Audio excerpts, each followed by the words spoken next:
Tim, the thing is that most of the guys probably would understand you, but because they're shooting for a Spanish website, I will translate. So. Okay. Well, I will do my best. No, I normally understand you very well. You speak very good English, by the way. Oh, thank you. Actually, not clear, but no. So this is where it all begins. Well, technically, on the other side of that wall is really where it begins, because that is normally where our rough cut lumber, where the wood comes in. So the raw wood comes in back there. They cut it into its usable sizes, mahogany backs, and of course we have the maple tops here and up here. Okay, slow down. Aquí es donde empieza todo, aunque realmente Tim me está explicando que donde empieza todo es realmente al otro lado de esta sala, que es donde están las salas de corte, lo que llaman lumber, que son los tablones que vienen en la madera cruda, las tablones grandes, después de la sala de secado. Aquí es donde ya tienen las piezas cortadas para los cuerpos y las tapas, ¿okay? Tienen los tablones que son de caoba. En PRS toda la producción americana son cuerpos de una sola pieza de caoba sólida, y las tapas de arce son dos piezas. Entonces aquí podemos. You can show us some tops. Yes, well, we're going to get into that in one moment. So, all of the mahogany comes in already kiln dry. So the mahogany is dry when it comes into our building. The maple is wet. So what we have to do is dry the maple. This is a single piece of maple that has been cut down and book matched. Okay, I will explain that. Toda la caoba para los cuerpos viene secada, viene presecada antes de llegar a estas salas. El arce, en cambio, no, viene todavía húmedo y lo secan aquí en la factoría. Si os fijáis, las tapas lo que tienen lo que llaman book matched es como un libro, como las hojas de un libro, que se abren e intentan que coincidan las vetas lo máximo posible. So the wood is wet. We stack it onto pallets like this with these spacers to let air pass through. Ellos almacenan el arce con estos palets con madera en medio para dejar que el aire corra entre ellos y se vaya secando. The pallet of wet wood is loaded into a hot room for 3 weeks. The idea is if the wood comes in at a higher moisture content of, say, like 19% moisture, we knock it way down, like 6%, very, very low. The idea is it dries way out, and then when it comes into this room, it's stored here for about 3 weeks.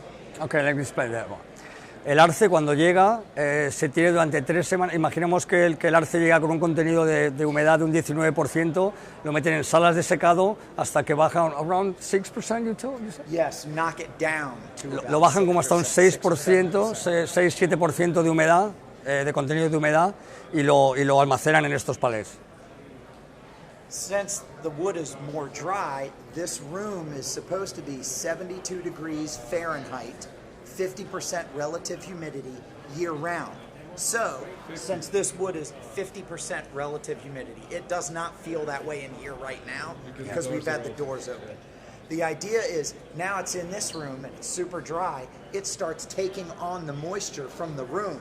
The wood twists, it acclimates, it moves around. The idea is we want it to stabilize before we cut anything.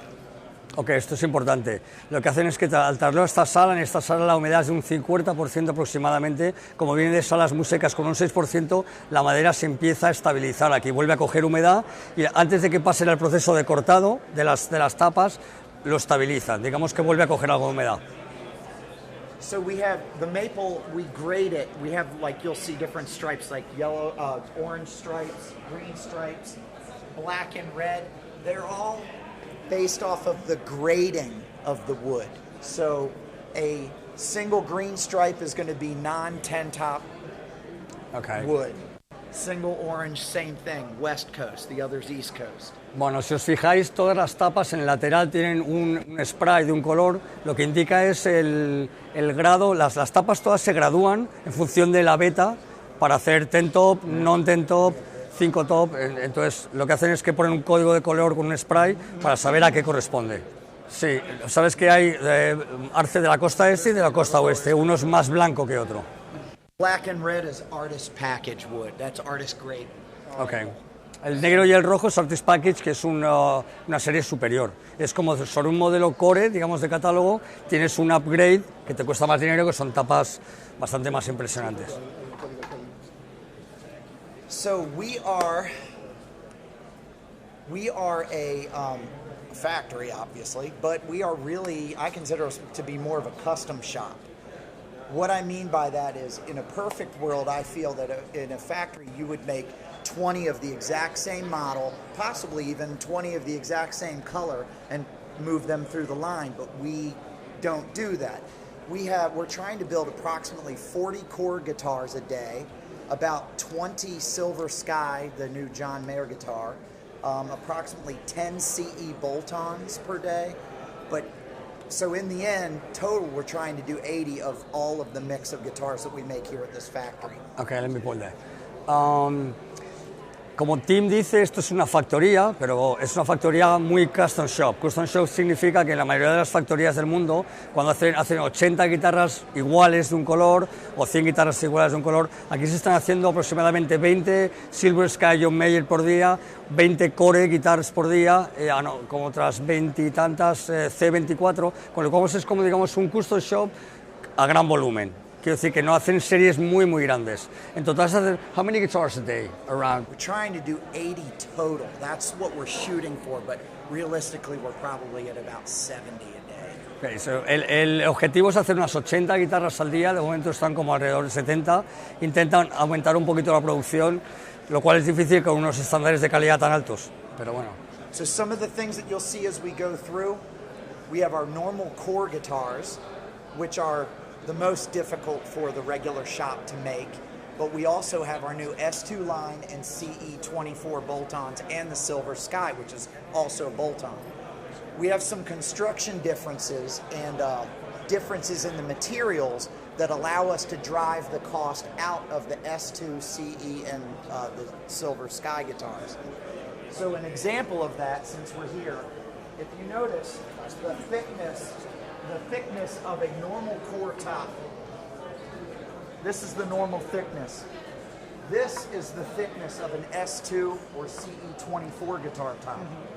Bueno, lo que está explicando es que la producción de las guitarras Core es mucho más cara de fabricar, y si os fijáis simplemente el detalle de una tapa de arce de una guitarra Core es mucho más gruesa que una tapa de arce de una C24 o de una S2. Hay mucho más trabajo, mucha más madera, y entonces hay mucho más que trabajar en la madera, de pulir, de cortar, o sea, por eso la producción Core es lo más caro de producir.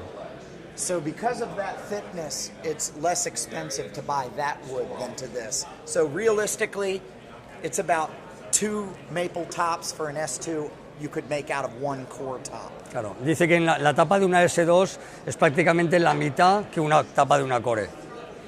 So the first thing that happens is the scheduling team provides the schedule to the body build and the neck team builders. So this schedule is going to have everything that they're supposed to assemble that day. We have a bunch of different configurations of the types of wood we use, but for the sake of this exercise, we're going to talk about a normal configuration chord guitar, which would be a mahogany back, a 2-piece maple top, and a mahogany neck. We do use other woods, but él nos va a explicar básicamente lo que sería el modelo más estándar o más fácil de la factoría de producción, que es un cuerpo de caoba de una pieza con una tapa de arce.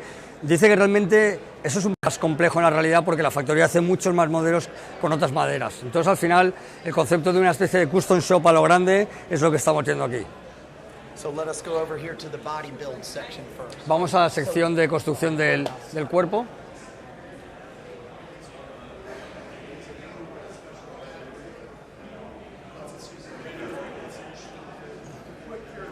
So the first thing they're going to do is they're going to pull the mahogany backs, and they're going to run them through the thickness, through the planer, to get them to the proper thickness. This is a ribbon mahogany, very nice, pretty figured. Como podéis ver en esta pieza de caoba, que es muy bonita, le llaman ribbon, con todas las vetas. Lo primero que tiene que hacer es meterla en una máquina que lo que hace es ponerla en la medida que va a tener el grosor del cuerpo de verdad. Pero fijaos la pieza de madera que se utiliza para un solo cuerpo. Ribbon mahogany is typically used on private stock guitars and wood library guitars. This is an example of a normal mahogany back that's not. Esto sería un ejemplo de un cuerpo normal de caoba que se usa en la producción normal de Core. Esto sería un cuerpo de los que se usan en Artist Package o en Private Stock, que tiene más beta y es más bonito. We do use other types of woods, like swamp ash and carina. That's 3-piece swamp ash, 3-piece carina, and alder for the. Como veis, también utilizan otras maderas, como swamp ash, como corina. What was that? Silver sky alder. Ah, esto es aliso, que es la que usan para el modelo Silver Sky. So, the backs are to the correct thickness. Now what they need to do is prepare a 2-piece maple top. So what we do. Lo que hacen para preparar la tapa es una pieza, son 2 piezas de arce que se ensamblan, como digo. They will run the edge through the joiner to make sure that this is a perfect 90-degree angle and that it's completely flat. Claro, lo primero que hacen es cortarlo totalmente en un ángulo de 90 grados para que se aseguren que el punto de unión es perfecto. They will put wood glue on the whole entire center joint. And this is basically a radio frequency glue. There is more or less an additive in this that allows you to glue the center joint, clamp it in this fixture, and this machine fires an electric current into it, and it cooks the glue instantly. Okay, let me explain that. Usan una cola que se pega con radiofrecuencia. Entonces lo que hacen es que cuando tienen las partes con la cola, lo meten en estas prensas, ¿vale? Y una vez que lo aprietan, le pasan esto es como una corriente que instantáneamente solidifica el pegamento, ¿ok? That is an example. Once it cools, would you mind placing this over on that?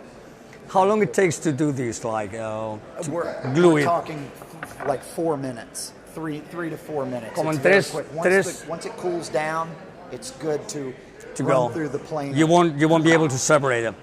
Como en 3-4 minutos está pegado y ya está preparado para pasar al siguiente escalón. So after it's dry, they can then run it through the planer to get the top to the proper thickness. This is an S2 top or CE, and that is a core top, so it's Vale. Esa tapa, la tapa que estamos viendo aquí es de producción Core, que sería el catálogo normal. Esta sería una tapa de S2 o C24.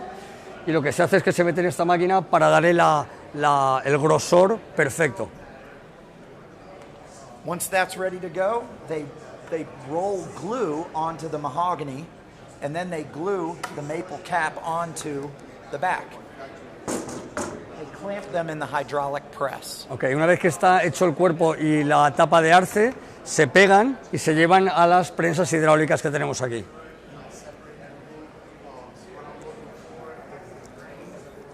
Hydraulic press. We can put approximately 7 to 8 guitar bodies in each press. It applies 4 tons of pressure per square inch. Okay, pues llegan a poner hasta 7 y 8 cuerpos y aplica una fuerza de 7 tons, you said? 4 tons. 4 toneladas por pulgada cuadrada. Square inch, you said? Yes. Yeah, very tiny space. O sea, por cada pulgada cuadrada hay 4 toneladas de presión, ¿vale? Con lo cual...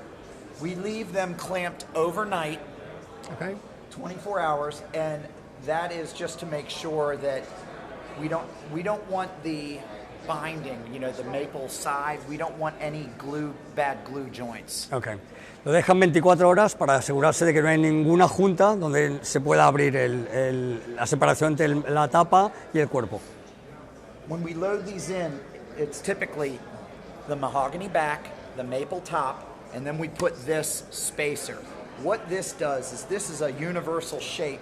The idea is that when this is clamped with other bodies, it helps put more pressure around the top edge of the entire guitar, which ensures that the maple binding will be firmly pressed into the mahogany side so we don't have any separation. Okay. So we found this works for single cut or double cutaway body shapes. Okay. Esta pieza es un espaciador que pone entre los diferentes cuerpos para asegurarse que la parte externa, el binding que se de la guitarra, queda presionado y no puede haber ninguna grieta, ninguna fisura entre ambas capas. We can move on this way. This is where when I came through earlier, it was a little more difficult because there weren't enough things out. Like I wanted to show a hollow body top, Okay. but I couldn't find anything. Yeah, no problem. So these are CNC machines. These are metal cutting machines that have been converted to cut wood. So we have multiple drill bits in here, and you basically have to call up the proper program. The bodies are loaded onto these fixtures, which hold the wood onto it by vacuum pressure, suction. Okay. So you load it in, turn on the vacuum, and it holds the wood in place. Okay, let me explain that. Estos son máquinas CNC, son realmente máquinas de control numérico, son robots que están hechos para trabajar metal, pero han sido reconvertidas con los taladros que llevan ahí para trabajar madera.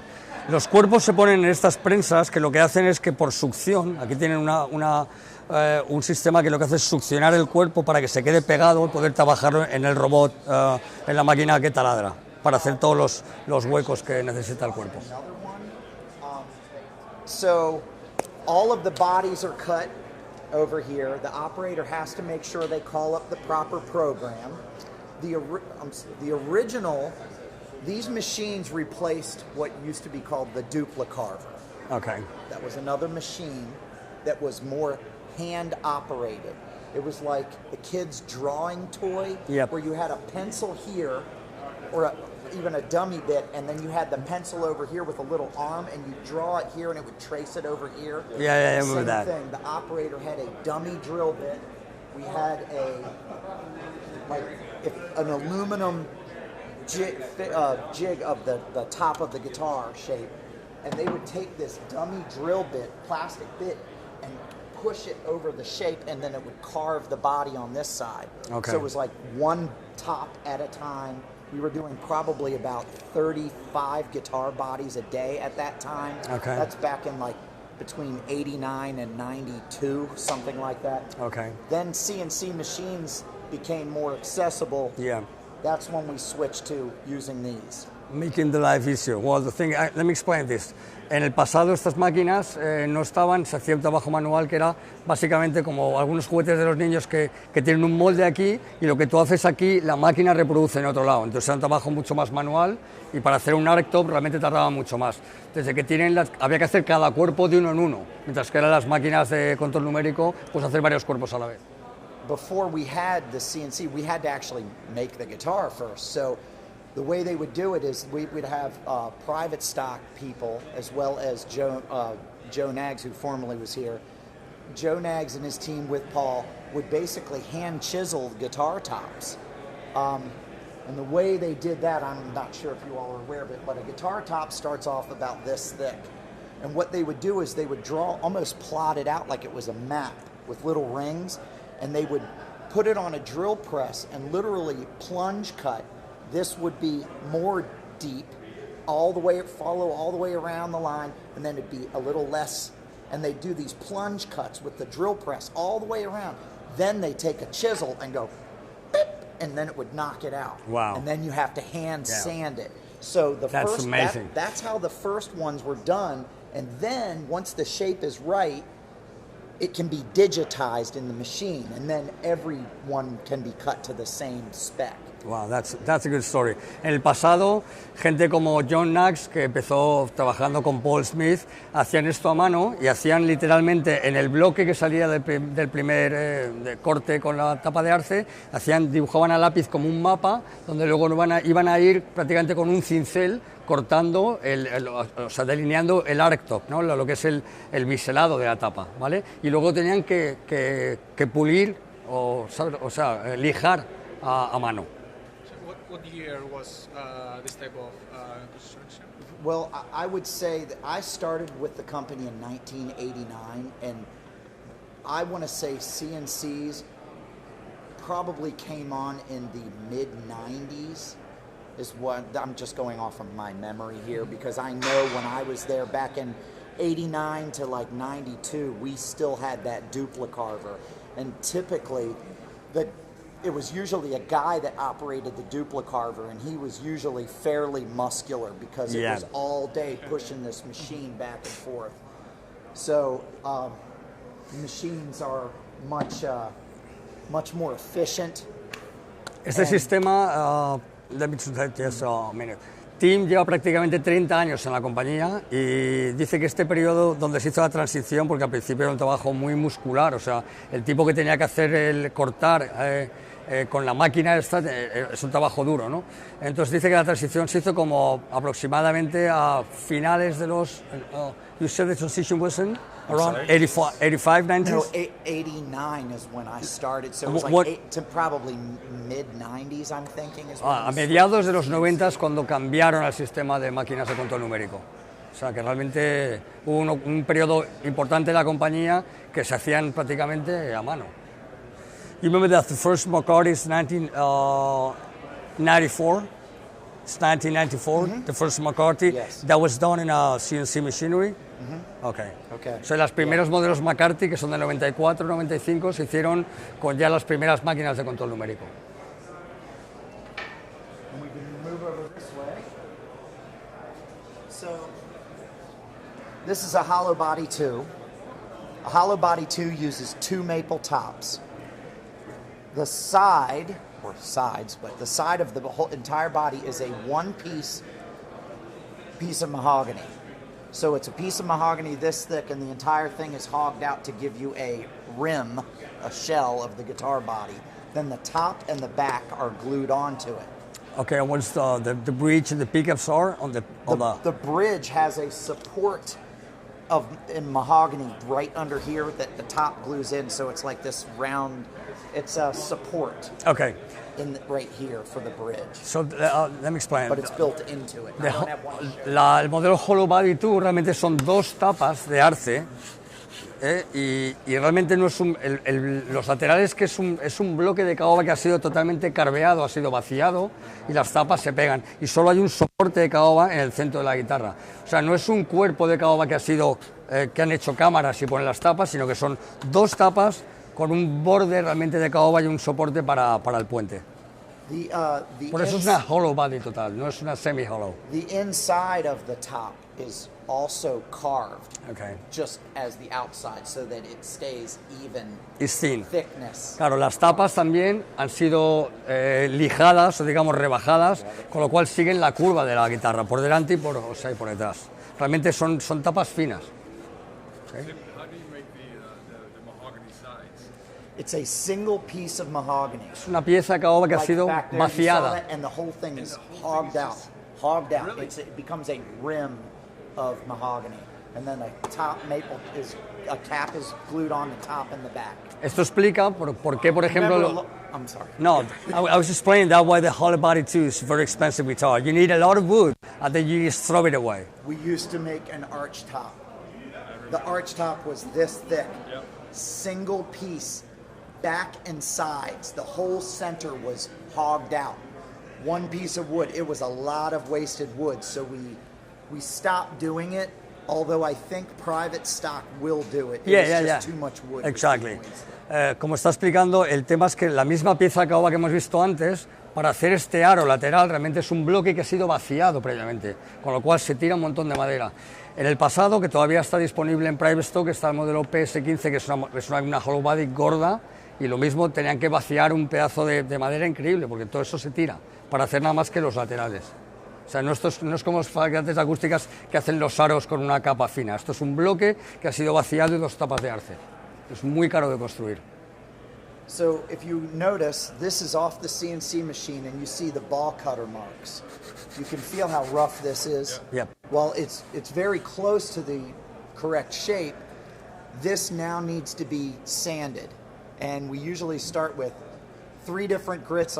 It's 80, 150, 220, and I think they will even go up as high as like 320 grit, which is very fine sandpaper.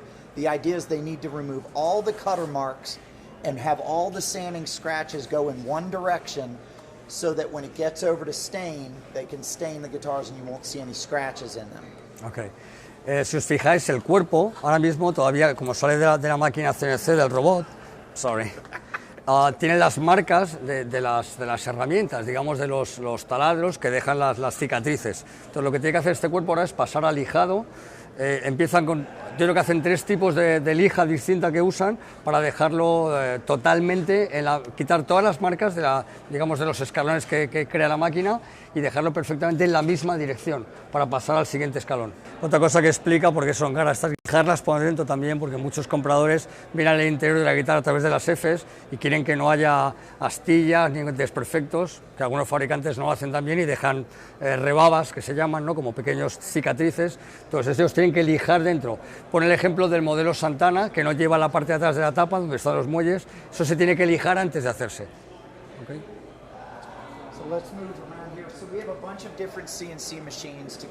Sí, como veis hay un montón de robots, de máquinas CNC. This is a brand new CNC machine. I don't believe this is functioning just yet, but obviously this looks way more advanced looking than this. So yeah, totally. I don't know what the capability differences are. At least the interface have more colors. More colors, a lot more colors. One of the things that we usually have extended hours of operation normally just for CNC machines to stay running. So typically the shop used to close down at 8. There would be a second shift of operators that would come in because a machine can only carve so fast. We figured out there are certain speeds that we can have the bits move and have them actually chip out the wood or do. So we figured out certain tool paths and speeds that are needed to maximize our daily production. Because these machines were designed, in fact, firstly to work with metal, not with the... Okay, correct. Let me explain this. Estas máquinas lo que han llegado al compromiso de velocidad de las brocas, porque en teoría están diseñadas para trabajar con metal. Entonces están adaptadas a trabajar con madera, para lo cual tienen que hacer que la velocidad no sea muy alta porque se come, literalmente destroza el cuerpo. Entonces han llegado al punto donde lo que hacen es que para ser eficiente y no rompa cuerpos tienen que una velocidad, pero no más, no puedes hacer más cuerpos de eso, porque entonces empiezas a cargártelos y baja la producción. It's a hollow body too, just like what we looked at over there. This one, someone has started to sand it. It still has some sharp edges and things, so it's not completely finished. The idea is they're going to start, they have tools like orbital sanders and sanding blocks to basically remove all of the cutter marks from the guitar. They have to make sure that the flat areas remain flat and any curved areas have a nice transition of the sanding. Cuando vamos a lijar un cuerpo, en el organigrama de trabajo, la gente que se dedica a hacer lijado, hay varias gentes en la factoría que hace lijados de cuerpos, lijados de los mástiles, lijados del acabado, que se hace con una lija muy fina y con agua. Lo que es importante es que este cuerpo que ya está empezado a lijar, todavía quedan transiciones un poco duras. Entonces todo esto es lo que se tiene que hacer, dejarlo perfectamente, la curva, la transición es súper fina. Lo que está hablando Tim, que es muy importante para que la gente entienda lo difícil que es hacer guitarras, es que una persona que se dedica a lijar cuerpos o mástiles lleva aproximadamente entre 6 meses y un año la formación. 6 meses primero hasta que es capaz de hacer el trabajo y otros 6 meses de monitorización de la persona que le enseña para que sea eficiente en términos de producción, para que tarde un tiempo adecuado. Estaba explicando que cuando en la agenda de trabajo de cada día tenemos guitarras solid body que tienen solo una tapa de arce, o sea, arqueada, y de repente en ese día de trabajo te encuentras que tienes una hollow body que tiene 2, tienes que ajustar la producción, en vez de si tienes que hacer 7 cuerpos, tendrás que hacer 5 y una hollow body. O sea, eso es lo que te da la agenda de trabajo de cada trabajador. Dice Tim, con buen criterio, que por eso intentan conservar los trabajadores, porque realmente encontrar gente que es capaz de hacer un trabajo duro como es este, porque lijar es un trabajo duro y repetitivo y monótono, con la precisión que hay que hacerlo es difícil. Entonces mantener a la gente en las factorías es una de las claves de la producción. Y por eso también cuando hay que aumentar la producción es muy difícil conseguir nuevos márgenes de producción. ¿Por qué? Porque es muy difícil pasar de que personas en poco tiempo, personas que te cuesta un año formar, la formación es muy importante. Cuando te cuesta un año formar a una persona, ¿cómo aumentas producción? Es muy difícil. Entonces, esos son muchas de las cosas los factores que afectan a la producción de una compañía, que muchas veces los usuarios finales no tienen en cuenta o que la gente no piensa en ellos, y son la clave de que una guitarra esté bien hecha. Si quieres aumentar producción y no bajar calidad, te va a costar un periodo de transición importante. Meter maquinaria, meter calidad humana en los trabajadores. Y eso es complicado, lleva tiempo. I worked for many years in the finish hall, so I was used to spraying paint and sanding paint. We go through various different phases, and we were having problems with sanding in the wood shop. This is years ago. So I wanted to understand what the problem was. And someone said, okay, well, if you want to know, I need to teach you how to body sand. And I thought, I've been sanding in the finish hall for so many years, this is going to be pretty easy. So the manager of the area at the time said, okay, come on back. And he gave me the orbital, which I use every day. And basically, you would put the sandpaper on it, and I'm sanding, and he's like, sand this top. So I went ahead and I sanded the top like I always do with the finish. And I was like, he goes, okay, what do you think? And I said, I think this is done. And he said, okay, come with me. And he walked me over to the bandsaw and cut the guitar in half and said, you failed, you did it wrong. And I said, I don't understand. What did I do? I just spent 45 minutes or whatever sanding this thing. Okay. And he goes, you sanded the binding. And I went, what? Oh, you have to throw the guitar away. Yeah, the guitar was cut up. So when you're sanding paint, you can put this orbital all the way up to the top edge because you're sanding paint. There's something there. Well, this is raw wood. When you take this orbital up to the edge, it actually is taking the top down. Wow. So when they sand these, they have to stop the orbital about 1/8 of an inch away from the top, and then the rest they do by hand. But I didn't know that because I wasn't used to sanding wood. I was used to having paint. So I destroyed. I was like, lesson learned. Imaginaos cómo es de complicado el proceso, que él que estuvo años haciendo lijado de cuerpos acabados, ya con la pintura puesta, le dieron un día a hacer un lijado del cuerpo y el manager le cogió el cuerpo y literalmente lo rompió y lo tiró a la basura porque se había comido el binding exterior. Entonces, fijaos cómo es de preciso que cada trabajo, incluso el que ha estado años lijando cuerpos acabados, hizo mal un cuerpo de madera. O sea que realmente es un trabajo muy, muy específico. Es realmente muy complicado. So the binding is going, Yeah. Wavy. Okay, let's go over here. So once the guitar body is sanded, we turn the sanded body into this. This is a part of the scheduling department. What the schedulers do is they match the guitar neck that is already completed with the guitar body. And they literally say, this neck is finished, this neck matches with this body, and they place them in the rack. Okay, let me explain that. Tienen un departamento, aquí está la gente que hace la programación. La programación es, tengo un mástil acabado, porque los mástiles sabéis que en PRS tienen diferentes formatos. Hay formato pattern thin, hay formato pattern regular, entonces tienen la agenda o la programación de qué mástiles tengo hechos para estos cuerpos, porque tienen que ir con este cuerpo en concreto. Lo que van haciendo es adjudicar cada mástil, poniéndolo en estas estanterías con el cuerpo correspondiente. We complete the guitar neck before the body is ever started. Claro, tienen que hacer el mástil, se termina antes de empezar a hacer el cuerpo siquiera, porque los mástiles llevan más tiempo. If we had to rush a guitar neck through our assembly line, the minimum dry times and everything involved, it would take us about 16 days to make a neck. If we had to rush a guitar body through, we could do it in 3 days. Okay. El problema es que para que la programación y la agenda esté equilibrada, los mástiles tardan aproximadamente. You mean a core line guitar neck is around 16 days? It's 16 days. Son 16 días aproximadamente para hacer un solo mástil de una guitarra core. Y probablemente es porque como son de una sola pieza de caoba, necesitan cortarlo, dejarlo secar, que se estabilice, volver a lijar, entonces lleva mucho tiempo. By having the neck ready to go, one of the main reasons that we wait to cut the body is because if you look at our guitars, you see our neck top is fairly large. The idea is once you remove this much material away from wood, it is subject to moving. So as long as this neck is ready to go, we have about, I think, a week that we could have before we have to put a net in this space to prevent it from folding up. So that's why the necks are done before we cut the bodies. Okay, makes sense.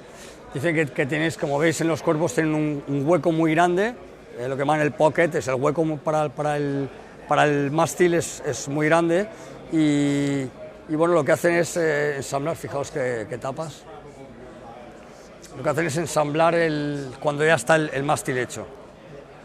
So most of the woods we use, like East Indian and mahogany, they're all proven tone woods and they're easier to work with.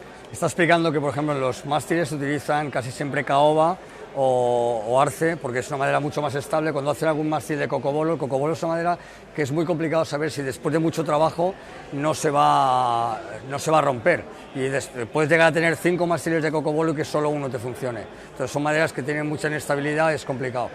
Por eso Paul utiliza siempre caoba o arce en la mayoría de los casos para los mástiles. The neck body assembly guys then take this neck and this body, and now they have to set the neck into the neck pocket. Sí, los chicos que hacen el ensamblado de cuerpo y mástil, lo que hacen es coger, que están pareados, digamos, cada mástil va con su cuerpo y lo ensamblan ellos. Si veis, aquí está todo etiquetado porque cada This is ready for it to be. This is ready. Someone said this neck goes with this body, glue it up. Okay. And when we glue in a neck, it's not just a simple you put glue and push it in. They actually have to fit it and make sure the neck angle is at the proper tolerance so that it will set up properly. So you could do like a little demo with the neck and the body, how they Let me see if I can get one of the guys to do that, because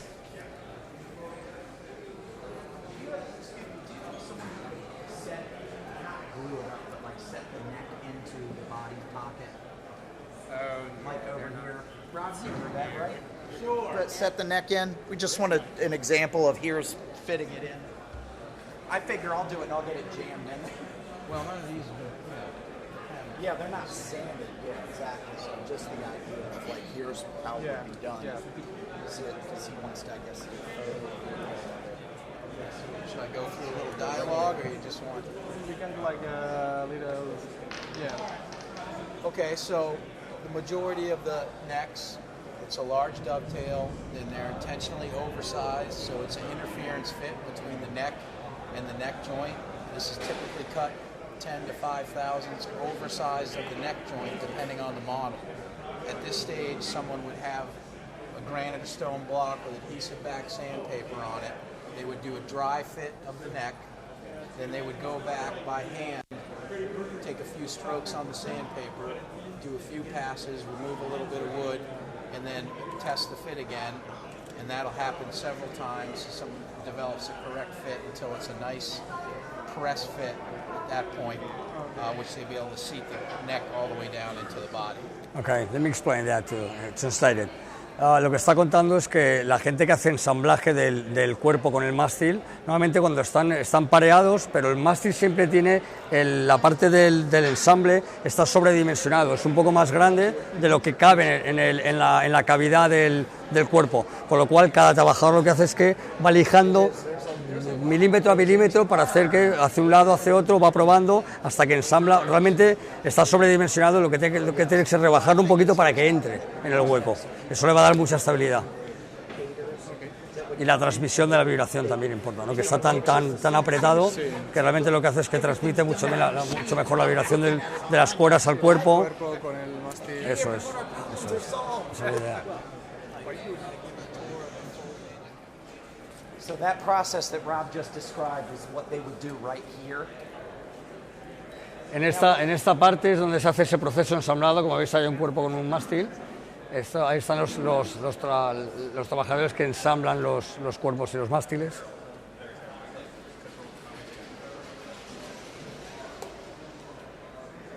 Neck construction. This is a core neck.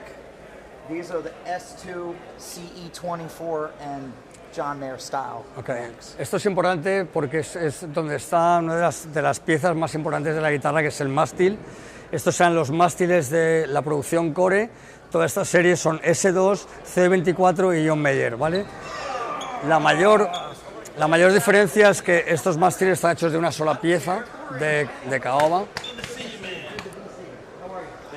Si os fijáis, esto es solo un bloque de caoba, que lo que ha sido es cortado con el ángulo, entonces el material que se usa, como veis, tiene un grosor enorme porque hace falta una pieza muy grande para poder hacer este ángulo, y de aquí se empieza a construir el mástil.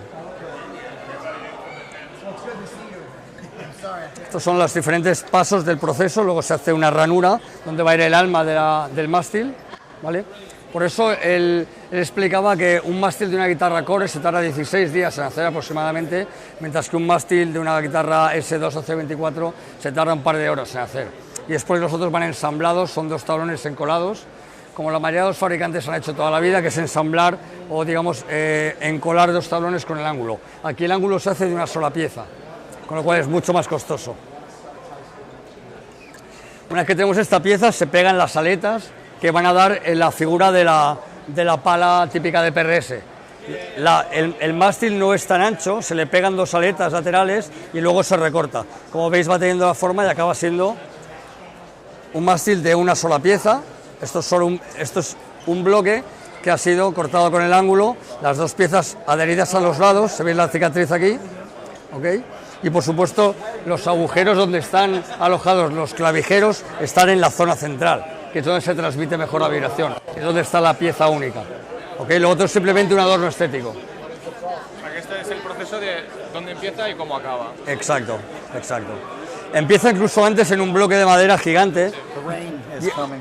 Oh yeah? Yeah, that's why everyone's coming in. Oh my God. Raining outside, so everyone's. Yeah.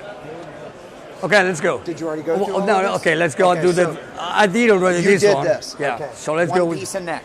I know. Right? Yeah. This is an S2 neck. The difference is the core neck is basically one piece. The back of the neck is one piece, and all we do is glue the little ears on for the aesthetic shape. S2 is different because, first of all, the piece of mahogany is a thinner piece of wood, which means it's not going to be as expensive as the big hunk of wood that we use for this. And the other thing is we use a scarved headstock, scarved joint on the headstock, which basically enables you, it's a traditional neck joint that's been done forever. So you have this, you cut it at the appropriate angle, flip it around and glue it, and there is your headstock break. So it's a very traditional thing. So an S2 neck is basically 3 pieces. So you have the headstock, the main part, and then we have a little heel cap that we glue on to make the heel the proper thickness to go into the body. So that is a savings.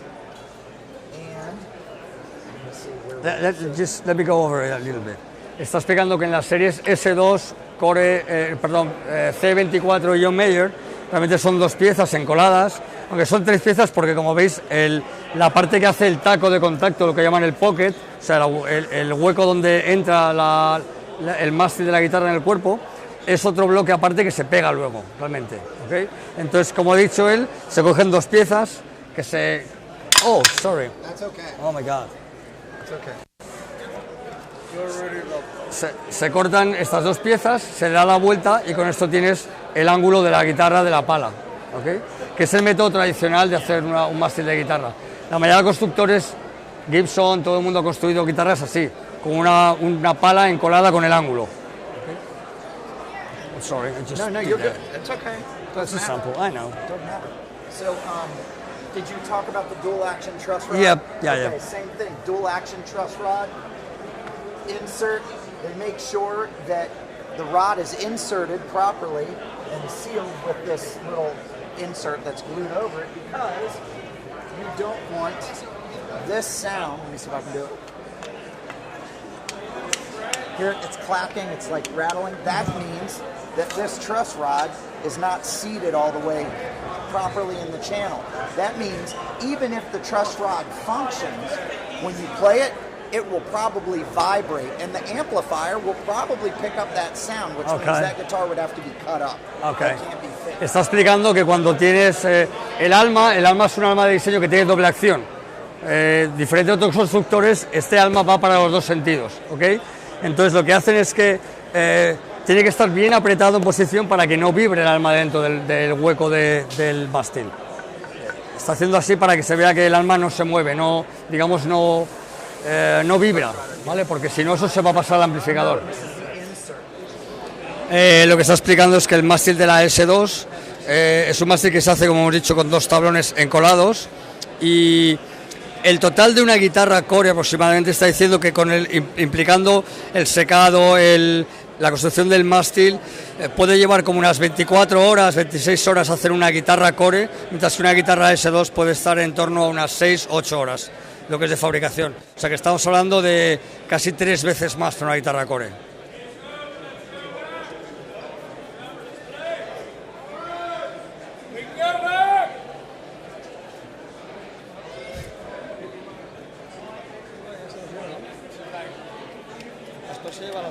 Sí, sí. Flat surfaces are going to be much faster to sand than the violin carves that we have. So, to sand a core guitar is again about 45 minutes to sand a whole guitar. Someone could probably sand this in about 15 to 20 minutes. Okay, let me explain that. Está explicando el cuerpo de una S2 porque es una guitarra americana más fácil de construir, pese a que también es un cuerpo de caoba de una sola pieza. Como veis, han intentado, la tapa de arce es mucho más fina y han intentado aprovechar las partes planas. Esto significa que cuando tienes que lijar una tapa, las guitarras core, que tienen lo que llaman la violin, o sea el violín, el arqueado de un violín, puede llevar como... How long you said it takes to 15 to 20 minutes. And the other one is 45. 45 minutes. Una guitarra core suele llevar como unos 45 minutos para lijarla y hacer la tapa, mientras que una S2 lleva unos 15 minutos. Con lo cual, como os podéis imaginar, si siempre se dice que el tiempo es dinero, en una factoría de guitarras mucho más. Another thing, on our S2 guitars and CEs, the back plates are on top of the guitar body. They're not inset into the body like our core guitars. Again, that's another cost to put the plates inside. Claro, uno de esos también que abarata la construcción es que la tapa trasera en las series S2 y John Mayer 124 y C24 es que la tapa va puesta encima, atornillada, mientras que la core va carenada dentro, entonces es mucho más fácil de hacer. Esto es el sistema tradicional que Fender y la mayoría de constructores han utilizado toda la vida, que es atornillar una tapa encima. So, one of the things that many end users have told us at trade shows is that the difference in feel and playability of our S2 guitars, comparing them to our core guitars, is very close. Part of the reason for that is we use the exact same neck shapes on our core as on our S2. So the way they feel going from an S2 to a core, it's like, wow, this doesn't feel strange, it feels familiar. So our S2 guitars, if they have a pattern regular neck carve, same thing. Our CE bolt-ons, pattern thin, same thing as our core product. So it's, again, familiar, so the transition going from a core to an S2 or back and forth, it's not so strange. There was something else I wanted to mention about Yeah, let me explain that one. Él dice que la mayoría de los usuarios finales, cuando les dan feedback de cómo se siente la serie S2, es que prácticamente es muy parecida a la sensación de una guitarra core. ¿Por qué se sienten igual? Porque los mástiles tienen el mismo patrón. PRS tiene 4 tipos de patrones, digamos, de mástiles: pattern thin, pattern regular, pattern y vintage. Y esos mismos patrones se reproducen en la serie S2, con lo cual para muchos usuarios, realmente, aunque la tapa es distinta, la guitarra se siente muy familiar. Realmente yo creo que la mayoría de los guitarristas lo que sienten distinto es cuando tocan una guitarra arqueada, cuando tocan una guitarra con la tapa plana. Por la distancia de la mano, una guitarra arqueada es muy distinta cuando tocas una guitarra plana. Y eso sí que es algo que marca la diferencia más que el mástil. ¿Okay? Paul Smith wants every product that we make to be able to be used on a gig, out of the box or out of the gig bag or case, whatever it is. He doesn't want cheap feeling products that you can't actually play. He doesn't want to make toys. He wants them to actually be instruments. And I know there are a lot of guitars that are made all over the world. Some of them are great, some not so good. It's consistency. So Paul doesn't want, when Paul comes up with an idea or we make a product, the whole idea is that we're going to be able to duplicate it. So I have nothing against other guitar manufacturers or other things, but for the sake of this exercise, I'll relate it back to my experience when I bought my Music Man Stingray bass. I went into a store in town they had 20 of them. They were all 4-string basses. Some had maple fretboards, some rosewood. I had to go through all 20 of them to find the one that felt right to me. Okay. Okay, so the idea is that regardless of where you are in the world, a custom 24 with the same neck carve should feel the same in Maryland as it does in Mexico, as it does in Spain, Romania, wherever it is. They should be consistent. We don't want people to say, I'm looking for the holy grail of PRSs, because this one's the best.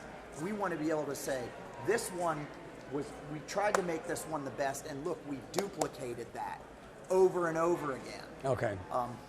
So, la idea es que, él lo que dice es que Paul es una persona que lo que quiere, su intención es que cualquier guitarra, cualquier serie, sea capaz de funcionar según las sacas de la caja, según las sacas del estuche, esté preparada para sonar y para estar a un nivel profesional. Y te puedas hacer un bolo, puedes hacer un concierto con ella. Él no quiere hacer, lo que quiere es consistencia, lo que intenta es que la gente no busque, es que esta PRS es la buena porque tiene esto y lo otro, no, quiere que una PRS sea buena en España, en Rumanía, en México y en Estados Unidos, que realmente la consistencia para él es la clave de una marca sólida y aspiracional como es PRS. So we can move on. Yeah, sure. Where are we going now? We're going to go back through the neck area here. Okay. All of these are Silver Sky, John Mayer guitar necks.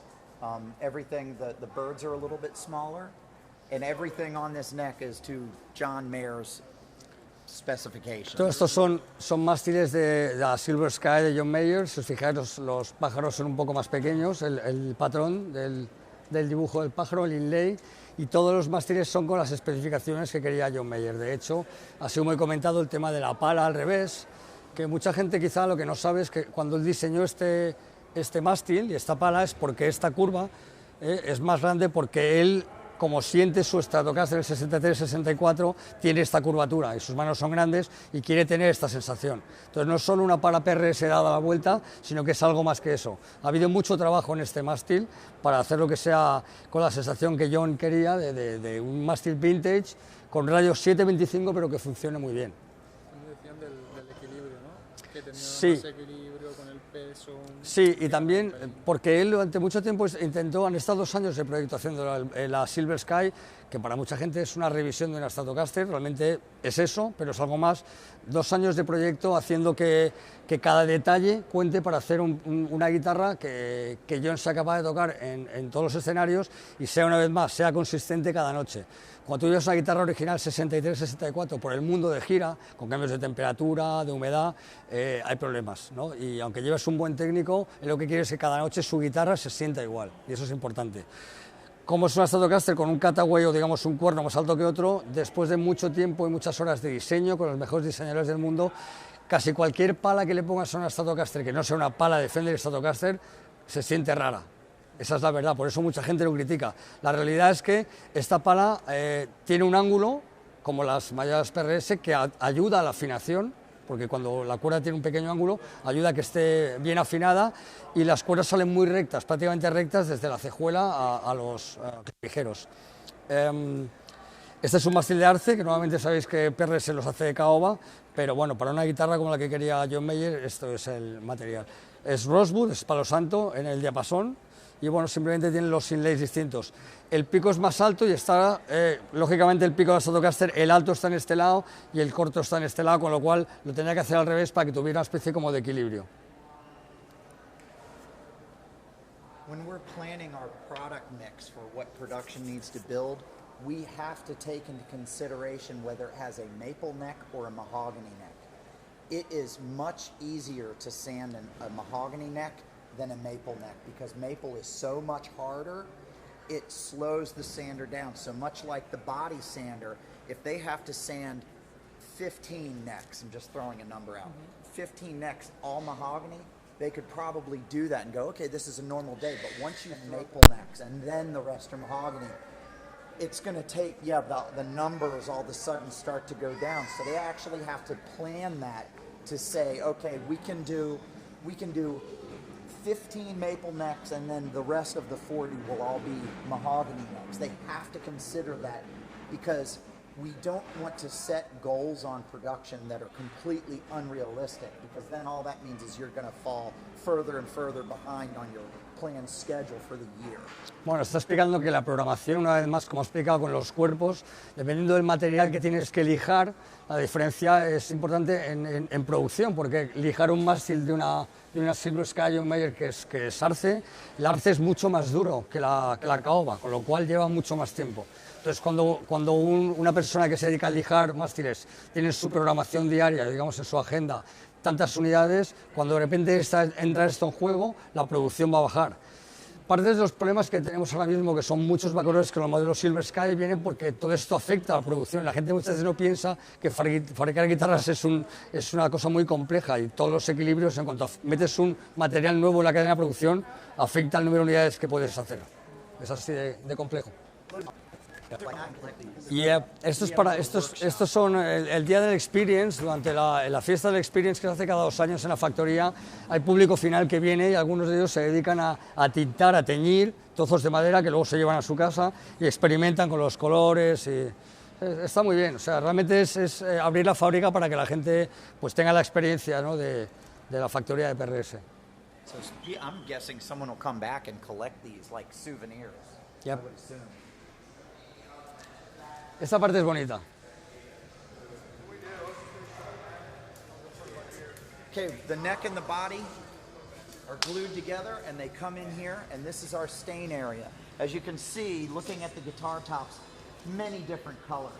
You know, it would be great if we only had to do like 2 or 3 colors a day, but it is really more of a custom shop. So we have a huge variety of stains. We probably have over 500 colors, but we try to limit them each year. Listen, I have to sell that, so I pretty much know what you're talking about. Está explicando que realmente cuando ya los cuerpos y los mástiles ensamblados y lijados vienen a la zona de teñido, de tintado, y como está explicando Tim, la verdad que nos encantaría tener menos colores, pero la paleta de colores disponibles es como de unos 500 acabados distintos, lo cual la verdad que hace muy complejo el catálogo, pero también da muchas opciones a los usuarios. Realmente los colores son increíbles. What's the process to start like a new finish, a new color? Okay, well, you mean to invent a new color? Yeah, or just to have a color? Okay, how many? And there are lots and lots of colors. Well, there are tons of different colors. First of all, the color has to be, we want the color to look good, regardless of what the shade is. But the other thing is, we have to make sure that we formulate it so that it can be repeated by anyone, not just the private stock guy. Yep. And we also need to make sure that it doesn't fade. Okay. Blue colors fade a lot, and that is a tough color to work with. Yep. None of our stains that we use are straight out of the bottle. Yeah. We mix, we have like mixture, a certain type of stain with a certain type of dye, maybe with a certain powder. We mix these to come up with some of the colors that we have. Okay. And the processes are also can be complicated.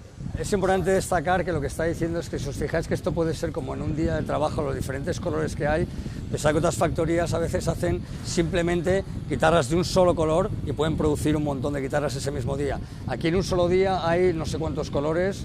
O sea, realmente esto es una locura de manejar, lo complejo que se hace para una factoría, hacer todos estos distintos colores, algunos de ellos con transiciones de colores, puliendo en medio y lijando en medio para que un color salga encima de otro. O sea, realmente, en el fondo realmente PRS es una factoría custom shop, pero a un nivel alto, a un nivel de producción bastante alto. Pero hay muchas opciones de acabados, muchas opciones de colores, entonces eso complejiza mucho todo el proceso de sacar guitarras. Pensad que otros fabricantes hacen una guitarra negra con un golpeador blanco y hacen 500 seguidas. Entonces tienen todas las máquinas, todo se hace para hacer esas 500, es lo que se llama una tirada, un batch de guitarras. En acabados, en cuerpos, en pastillas, en electrónica, o sea, muy complejo. Also, when people stain the tops, they have to make sure that they do not oversaturate the edges because the stain will bleed down through and out the side. Okay. If it does that, it can no longer be that color because you can't get the stain out of the natural maple binding. So they have to be very careful to not do that. Claro. Hay que pensar que cuando están puliendo, lijando los cuerpos, una vez que tiene el acabado, el teñido puesto, tiene que tener mucho cuidado de que el binding exterior no se manche con el tinte porque no se quita. Con lo cual lo que pueda pasar con esa guitarra es que ya te tengan que repintar en otro color, probablemente un color sólido y tapen todo. Entonces puede tener una tapa maravillosa, pero va a acabar siendo azul. When the guitar is stained, after it's finished, the top edge of the binding is still very sharp. This is rounded over a little bit. So when you look at it, you wouldn't even see any white maple around there. So what we do is we take sandpaper, and after it's stained and dry, and we will come around and sand and break this edge and make sure it's rounded.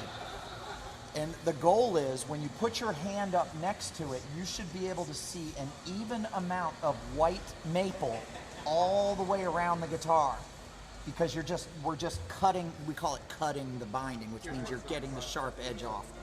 Okay, show Jose, hold that one. Yep, thank you. sure. Mm-hmm. You see how sharp this top edge is. Yeah, and look, yeah, when yeah. you look down Absolutely. at the top, you can't see any of the white maple at all. Exacto, lo que está diciendo es que cuando están puliendo los bordes, lo que es el binding de la guitarra, llega un momento que tienen que poner incluso la mano y no se vea nada de arce en el lateral. Es un trabajo muy, muy delicado. Pensad que aquí todavía queda, y eso se hace con un papel de lija muy, muy fino, Yeah, you basically a mano. just cutting it at an angle and then blending it in to make sure, because even any little flat spot, you could potentially burn it on the buffing wheel, so you have to make sure it's rounded off. So the silver sky necks are all nitrocellulose lacquer, and they're high gloss, so they actually have to buff them after they're sprayed and everything. They have to buff them all out. Yep. Our CE necks, they use a UV filler on them. Yep, yeah, that's true. Está explicando que los mástiles de la Silver Sky John Mayer son hechos a nitrocelulosa y son brillantes, mientras que por ejemplo las series C24 están hechos con UV, que llaman, que es una mezcla entre poliéster y nitro y alcoholes. O sea, es digamos un acabado propietario de PRS, lo tiene inventado.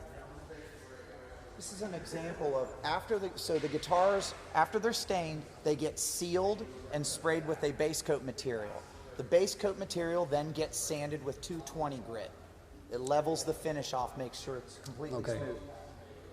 Esto está explicando que las guitarras la primera capa que tienen el acabado es un sellado, lo que llaman el coating, que es un tapaporo realmente. Lo que hace es darle una capa muy fina, que es lo que va a prevenir las guitarras de la humedad, digamos. Okay.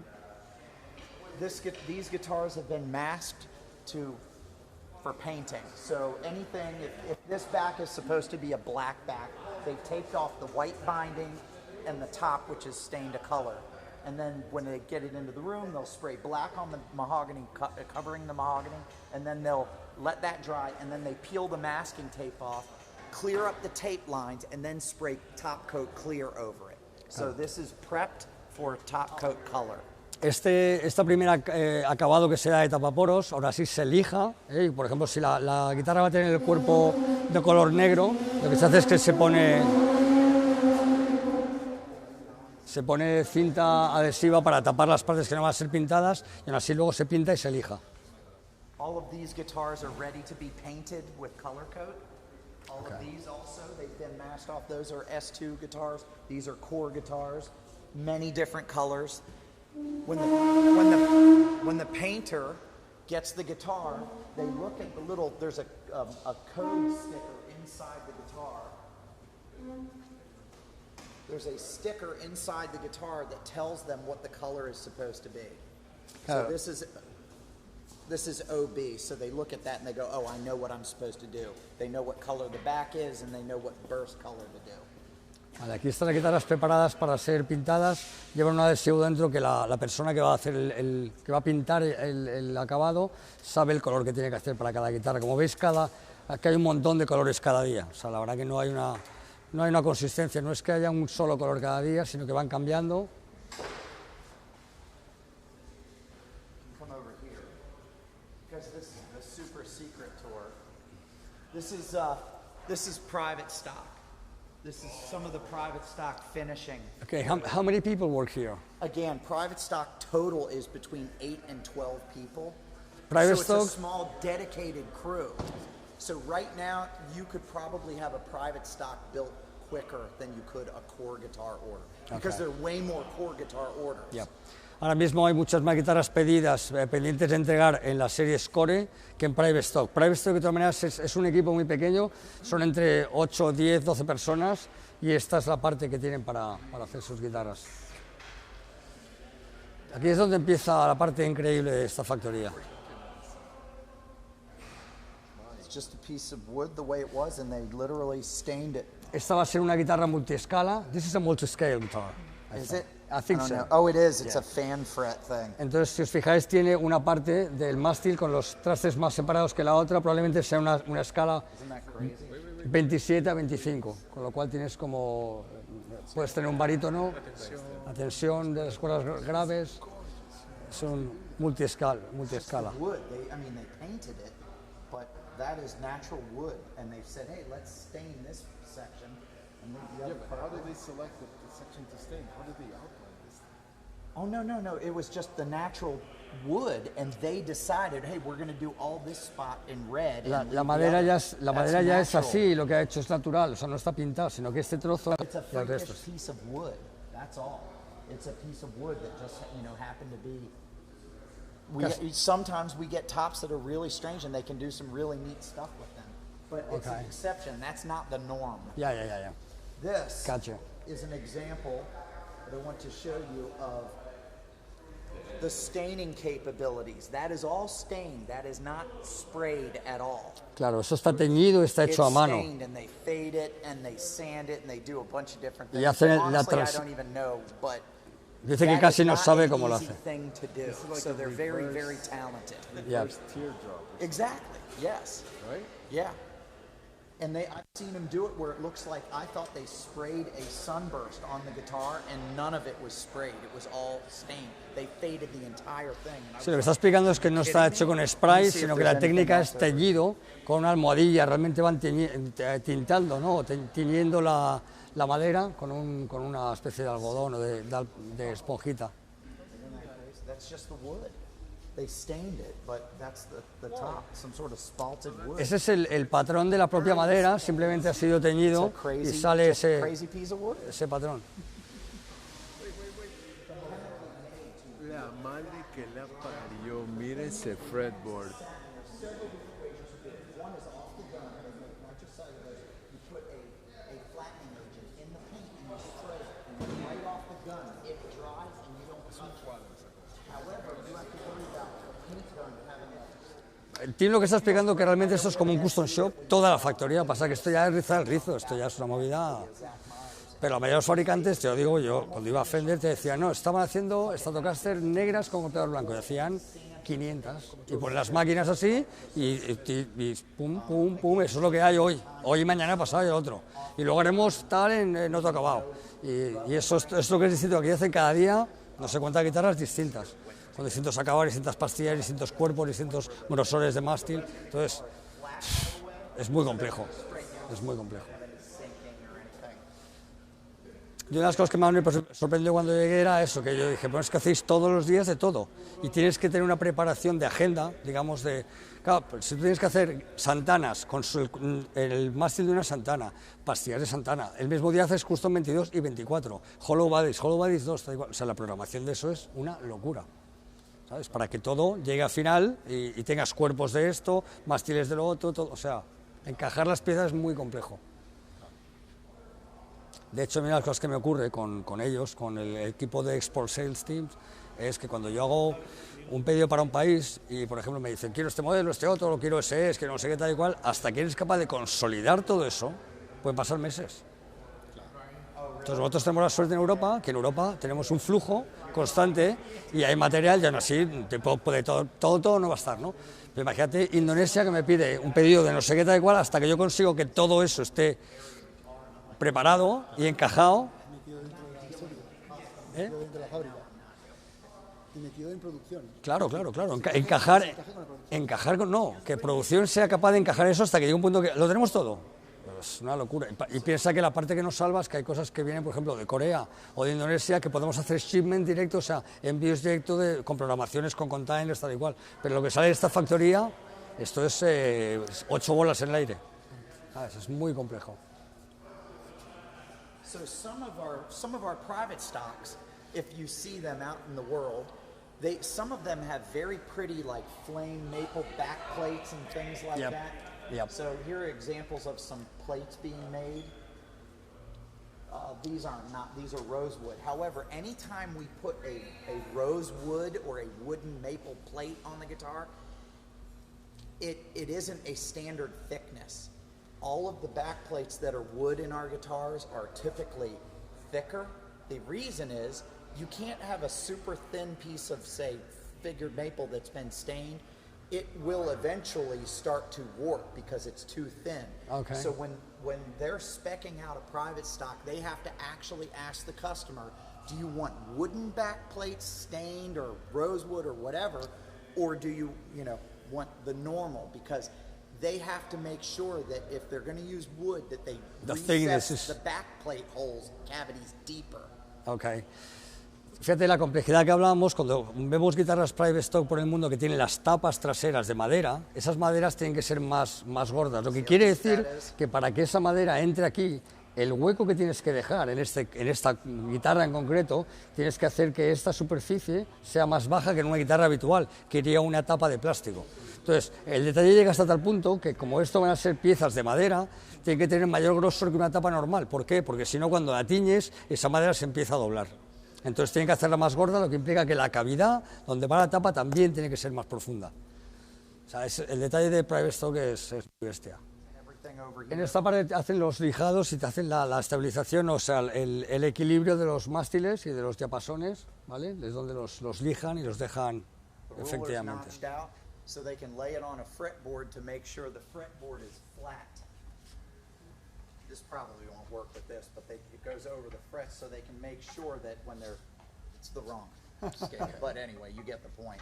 Yep. They do this so that they can make sure the wood is flat before they start working on the frets. They want to make sure the next level before they do that. So these are some of the tools that we make or have made. Tienen algunas herramientas que les permite ver la precisión con que está hecha el mástil antes de empezar a trabajar en él. That's for a 25 1/4 inch scale length, which is why that didn't work on that, because that's 25.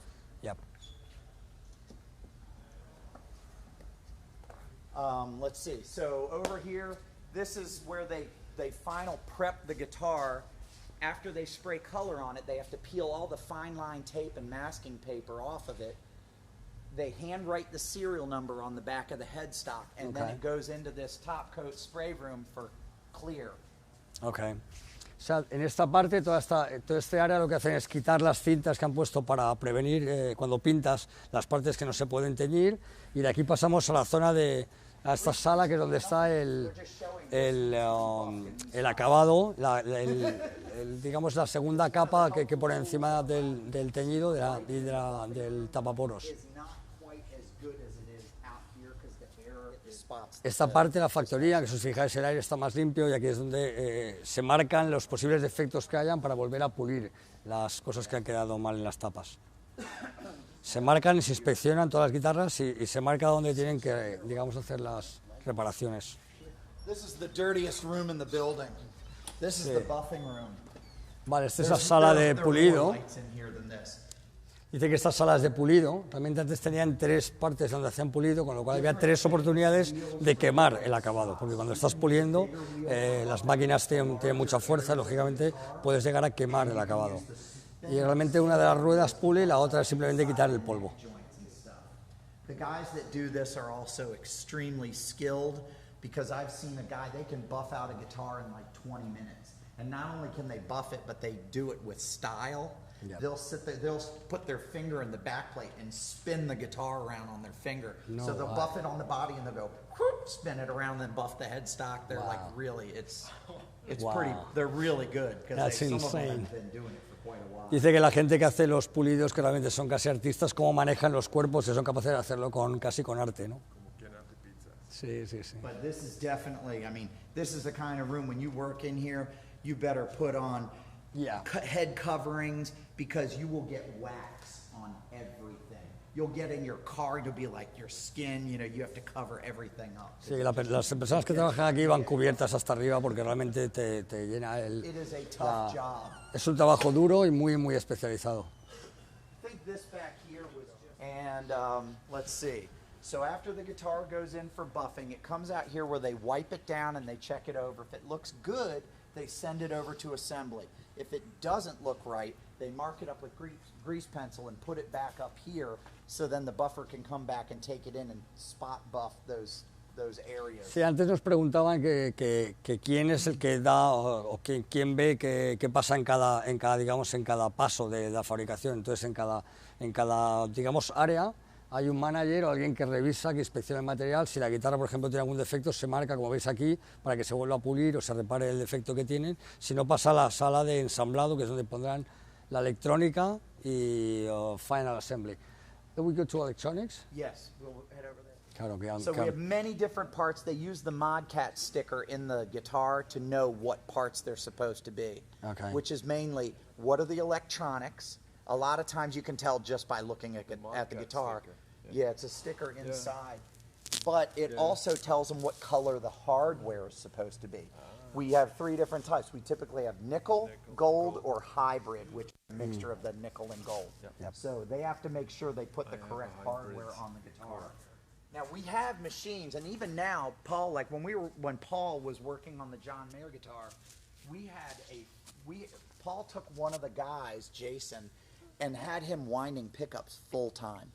Wow. It's like, you know, Paul's the mad scientist, and he knows what he's looking for, but he's not quite sure how to get there. So it's like, okay, do this, make it like this many turns, and the person was just cranking these things out and checking them into Paul, and then Paul would disappear and have them put into a guitar and say, it's not right, do this, do this. So over the many years, he not only could do the things himself, but he could direct others in what they needed to do to try and yield the result he was looking for. Está explicando que para hacer la Silver Sky de John Mayer está trabajando mucho en las pastillas y tuvieron una persona dedicada exclusivamente a bobinar pastillas para probar hasta llegar al resultado que Paul quería. On the So bobbins.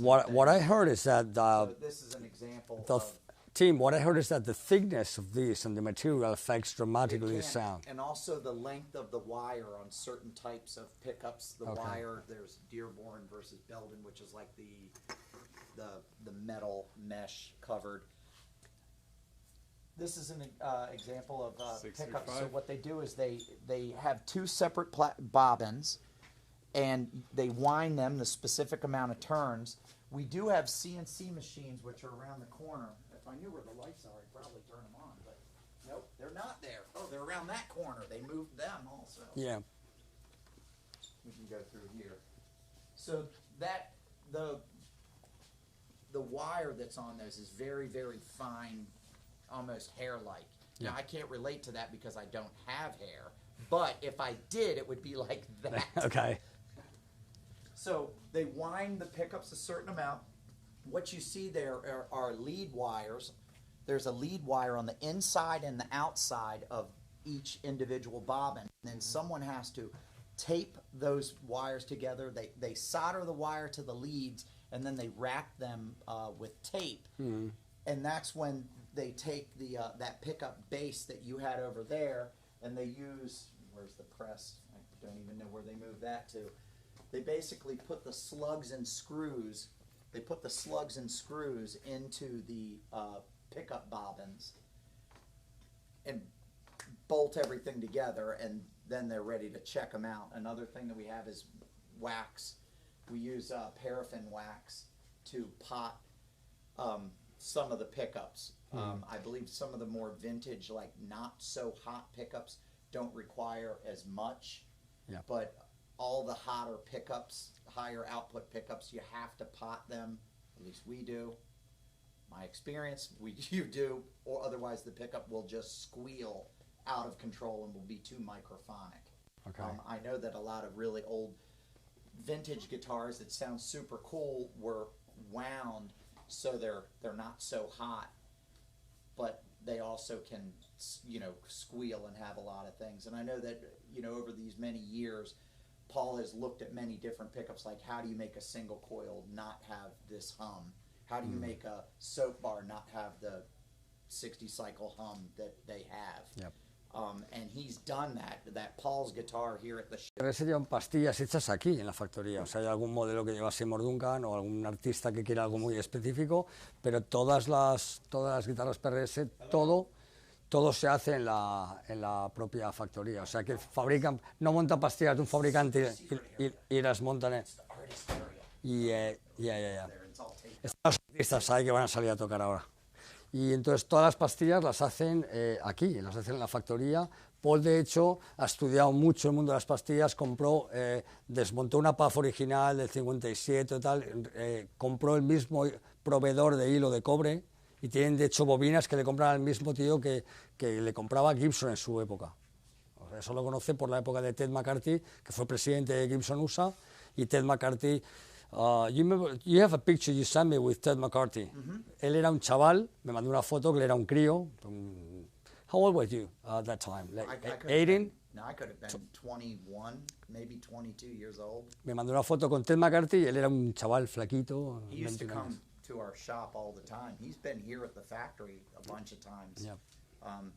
Paul actually got him to do a bunch of like question Q&A sessions where he just allowed all of us employees to just go to like the break room and just sit there and just ask him any question we want about anything. I mean, he was the president of Gibson Guitars for 20 years. Yeah, that's cool. So he had a lot. McCarthy era el presidente de Gibson en la época dorada de las guitarras que hoy valen fortunas y que la gente busca como coleccionables. Y Ted McCarthy acabó sus días trabajando con Paul. That's una historia. Yeah, he's a super sweet guy, and he offered a lot of. Paul would go to him. They struck up a friendship, and Paul basically just wanted to know questions in general. Paul's a true student when it comes to music. He doesn't want to just like play with PRS stuff. He wants to know how this, old vintage guitar, how it worked. Why was it so good? What was it about it? How come the Stradivarius was such an amazing instrument, or is an amazing instrument? How did they do that? Why can't makers make them like that now? And I believe there's even a Smithsonian video with, talking to different manufacturers, and I think Paul was one of those. But just through speaking to him over the many years, there are things that he knows, like not the Stradivarius violin. Well, they use certain Eastern European spruce tops that were from a particular area, and they did a certain thing with them. And one of them, basically, what Paul said was, you have to soak the top to get them to be pliable. And he said they used to soak the tops in deer urine. Wow. Oh my God. And it was a specific, animal in that area, and they think that urine crystallized over a period of time, which made it even more resonant. So there's all kinds of theories and happenstance, meaning was it an accident? How was it such an amazing accident that exactly? Well, he's fascinated in all of that. And did they know? Did they know when they were doing exactly? That did they know at the time that was something that was going to be so amazingly unique? Wow. And he is a student. He wants to know how things work. How can you do that? And you can't do it now because, we tried making, there was a pickup that Paul made that they offer in private stock. It's called the 5310. Mm-hmm. So we had the 5708s, which we still use, and we put those in our hollow body guitars. Well, Paul felt that this 5310 pickup was an even cleaner sounding pickup that sounded amazing. But it was a particular type of wire done a certain way. The wire was so brittle that we would have to make, I could be exaggerating, but we'd have to make like 20 sets of those pickups to get one working set. And at the time, we didn't know it was going to be that way because we were making them by hand and every one worked. And once we pushed them into production, they were like, oh my gosh, we can't get, one set out of 20, and now we're trying to put them in all of our hollow body guitars. Like, this is unrealistic. Yep. So we made the 5815 pickups, which are covered However, Paul made the LTs, which are light turns or less turns, to make it a cleaner pickup and something that we can actually make over and over without production wanting to, you know, kill themselves. Yes, exactly. But there are things even to this day after working here for 30 years that talking to Paul where I will be absolutely fascinated with how his mind works, like how he thinks, like how did you think of that? I mean, even to this day, he is still creating things now. It's a great drive. Some stuff I can't even, you know, get into, but he'll just say, you got to come hear this. You got to see this. And you go, okay, well, what is it? And then he'll just listen. It's like, here's this type of pickup. Now listen to this. And you're like, whoa, how did you do it? He's like, yeah, I can do that. I can make that thing sound that much better now. Wow. It's like, I remember last time we went to the UK event in March. He showed us the Paul guitar with the new pickups, and he said that this pickup sounds amazing. And then, in between that time and now, the pickups been developed more and more. So the one that we heard in the new Paul guitar is a different pickup. So it's crazy. So there, you know, there are real practical needs out there for players or hobbyists, whatever. Things like something real that I've encountered is I love a humbucker in the bridge position. Love it. I love the way a single coil pickup sounds in the neck position. Exactly. Yeah. But most guitars, when you do that, the volume difference is so dramatic that when you're playing live, you've got to do things, either have a separate amp or dial, volume boost or whatever, and it never, in the moment, never feels right. So he is constantly trying. That's why we have like the 408 model and the custom 2408, which is basically tapping those pickups so that while it's not knocking it down to a full single coil, it basically taps it but gives you some extra whines from that other pickup, so the volume, you get the characteristics of the single coil but without having the volume drop off, which can make it unusable for someone who wants to use a single coil sound that way. So he is constantly going, I want to try and make this work. That's great, man. Yeah, I mean, that's a big drive. Fascinating. I mean, sometimes just